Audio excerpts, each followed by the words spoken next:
दिखाता हूं कि किस तरीके से लोग यहाँ पे लगातार यहाँ जुट रहे हैं। भारी तादाद में लोग यहाँ पे अपनी उपस्थिति दर्ज करवा रहे हैं। कुछ ही देर बाद ये जो आपको 100 फीट ऊंचा रावण का जो आपको प्रतिमा दिखाई दे रहा है, कुछ ही देर बाद इसमें आग लगाई जाएगी। उसके बाद कुंभकर्ण और मेघनाथ तीनों की प्रतिमा कुछ ही देर में यहाँ पे आग लगा दी जाएगी, जिसे लेके लोगों की यहाँ पे भीड़ लगातार जुटती जा रही है। जिस तरीके से आप अलग अलग जगहों की तस्वीर दिखा रहे हैं, देश के अलग अलग जगहों पे रावण के प्रतिमा को जलाया जा रहा है, उसी तरह कुछ ही देर बाद नोएडा में भी कुछ देर बाद नोएडा में भी जो है प्रतिमा का जो है उनको जलाया जाएगा।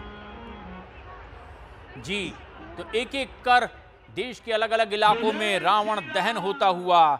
छत्र मुकुट ताकट तब हते एक ही बाण, सबके देखत मही परे मरम उन को जान। और एक एक करके इस तरह से आखिर कैसे रावण का अंत होता है, समाज में ये संदेश हर साल प्रचारित करने के लिए इसी परंपरा का निर्वहन करते लोग विजयादशमी का पर्व मनाते, दशहरे का पर्व मनाते ये लोग। देश के अलग अलग शहरों से आती तस्वीरें इस वक्त आप देख पा रहे हैं देश के number 1 news channel news 18 India पर। दिल्ली, पटना, देहरादून और चंडीगढ़ की ये तस्वीर भी आप देखिए। रावण के साथ साथ मेघनाथ और कुंभकर्ण का भी किस तरह से दहन हुआ, अंत हुआ, ये बताने के लिए कि पापी का साथ देने पर भी विनाश ही होता है। और ये संदेश देने के लिए हर साल की परिपाटी का पालन करते देश के अलग अलग शहरों के ये लोग। और रावण दहन होता हुआ, रामलीला के मंचन के बाद रावण दहन होता हुआ। और देश के अलग अलग इलाकों से आती ये तस्वीर आप देखिए। देहरादून, चंडीगढ़, श्रीनगर, जम्मू, दिल्ली, अलग अलग शहरों में दशहरे का यह त्योहार, लोगों में जबरदस्त उत्साह। सत्य के साथ खड़े होने का एक बार फिर संबल बढ़े और यह दृढ़ इच्छा शक्ति और मजबूत हो, इसी को प्रचारित और प्रसारित करने के लिए यह परंपरा, विजयादशमी का यह पर्व।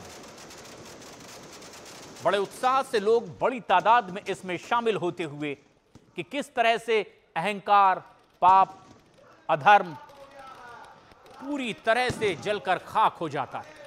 भवानी सिंह हमारे सहयोगी मौजूद हैं जयपुर में इंतजार किया जा रहा है भवानी कि कुछ ही पलों बाद रावण का दहन होगा।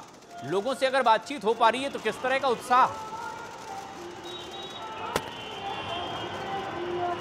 देखिए, इस वक्त क्योंकि हम ऊपर से दिखा रहे हैं, यहाँ पर आप देखिए कि तस्वीरों में सामने आप देखिए कि अब भीड़ अब बढ़ती जा रही है लगातार। पहले लोग काफ़ी कम संख्या के अंदर थे, अब धीरे धीरे ये संख्या लगातार बढ़ती जा रही है। और अब थोड़ी देर में, क्योंकि 7:15 बजे का वक्त है रावण दहन का, और अब उसके बाद में 7:15 बजे मुख्यमंत्री जब यहाँ पहुँच जाएंगे, मदन लाल शर्मा, उसके बाद में रावण का दहन होगा यहाँ पर। और अब ये झांकियाँ हैं, शहर से जो झांकियाँ आएंगी, सुंदर झांकियाँ आती हैं यहाँ पर, वो पहुँचने वाली है। उसके बाद में यहाँ पर भव्य कार्यक्रम होगा लगातार। अभी थोड़ी देर पहले भीड़ काफ़ी कम थी, अब पहुँचने वाली है। हम जब नीचे अभी कुछ देर में हम जाएंगे तब कोशिश करेंगे, लोगों से भी बात कराएंगे कि वो क्या सोचते हैं कि बुराई का प्रतीक रावण लगातार ये पुतला बढ़ता जा रहा है, यानी कि पुतले की साइज़ बढ़ती जा रही है, लेकिन क्या बुराई भी कम हो रही है, नहीं हो रही है?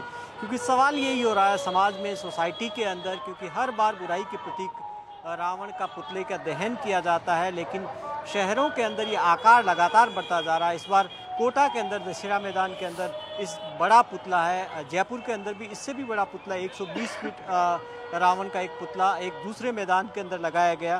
तो हर बार आप देखिए कि काफ़ी भव्य पुतले बनाए जा रहे हैं, बड़े बनाए जा रहे हैं।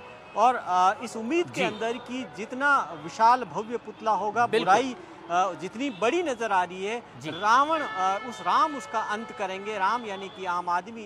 बिल्कुल भवानी, और यही संदेश देने के लिए ये आयोजन भी होता है, ये त्योहार होता है। नोएडा में भी कुछ इसी तरह की तैयारी, अंकित हमारे सहयोगी मौजूद हैं। अंकित, क्या अब यहाँ तैयारियां और तेज हो गई?